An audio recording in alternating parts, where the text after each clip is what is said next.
Shalom saudara-saudari, bertemu kembali dalam devosi kita pada hari ini. Saudara-saudari, saya ingin membawa satu renungan tentang kehidupan Lea. Saudara, seperti yang kita ketahui, Lea adalah istri daripada Yakub yang pertama yang dinikahkan, dan walaupun Yakub tidak mencintai dia.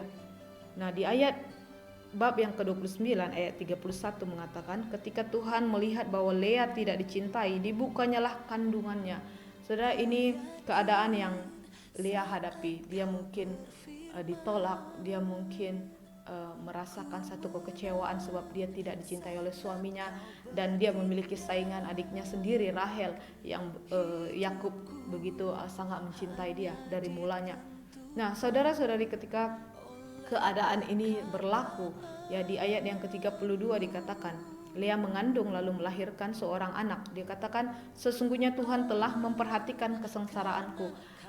Banyak pergumulan yang dialami oleh Lea ini, ya, sampai anaknya yang ketiga dia tetap mengharapkan supaya suaminya mencintai dia, supaya suaminya datang kepada dia, supaya suaminya tetap lebih erat kepadanya. Namun dia tidak melihat hal itu, saudara-saudari.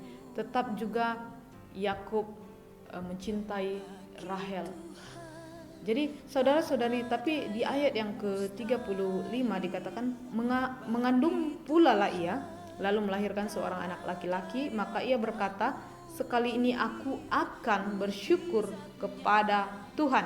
Itulah sebabnya ia menamai anak itu Yehuda. Setelah anak yang ketiga semua dilahirkan, dia katakan dia tetap mau supaya suaminya tetap erat dengan dia, supaya suaminya mencintai dia. Namun di ayat yang ke-35 ini, pandangan dia sudah mulai mengarah kepada Tuhan. Dia katakan, aku mau bersyukur kepada Tuhan. Saudara, mungkin keadaan kita pada saat ini, kita banyak bergumul, kita tidak melihat hal-hal yang kita lakukan sehingga orang boleh menghargainya, orang boleh menghormati, orang boleh memperhatikan kita. Mungkin kita merasakan penolakan, mungkin dalam keluarga, dalam tempat kerja, kita merasakan hal apapun yang kita lakukan tidak pernah ngam, tidak pernah sesuai dengan bos ataupun rakan kita.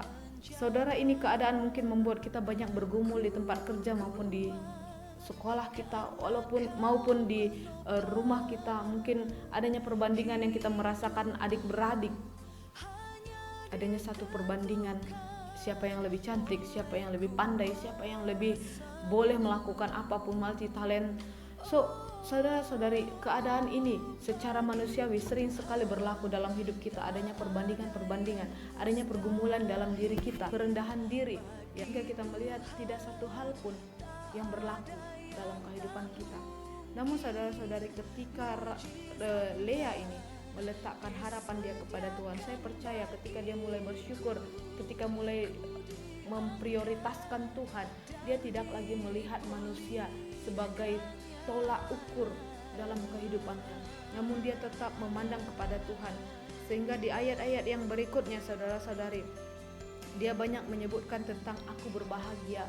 Sebab apa? Dia sudah mulai belajar bagaimana ia melihat pekerjaan Tuhan dalam kehidupannya. Walaupun suaminya tidak mencintai dia, tetapi di ayat-ayat berikutnya, kalau kita melihat di bab 30 ayat yang ke-11 dikatakan, berkatalah Lea, mujur telah datang, ia menamakan anak itu Gad. Dan selepas itu dia katakan, budaknya lagi melahirkan anak, dia kata, aku ini berbahagia. So dia sudah mulai memberikan satu makna dari nama itu dengan keadaan yang dia alami.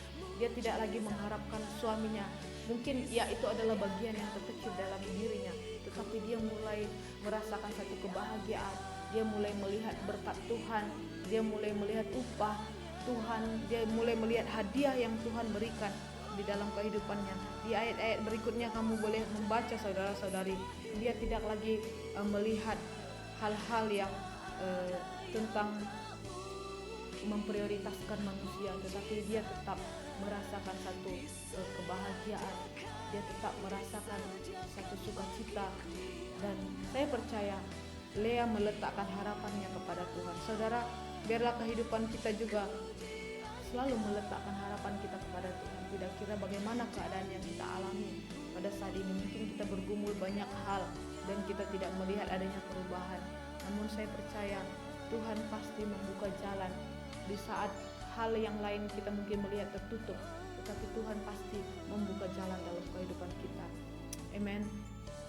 Ini saja renungan kita pada pagi hari ini. Tuhan memberkati kita semuanya. Shalom.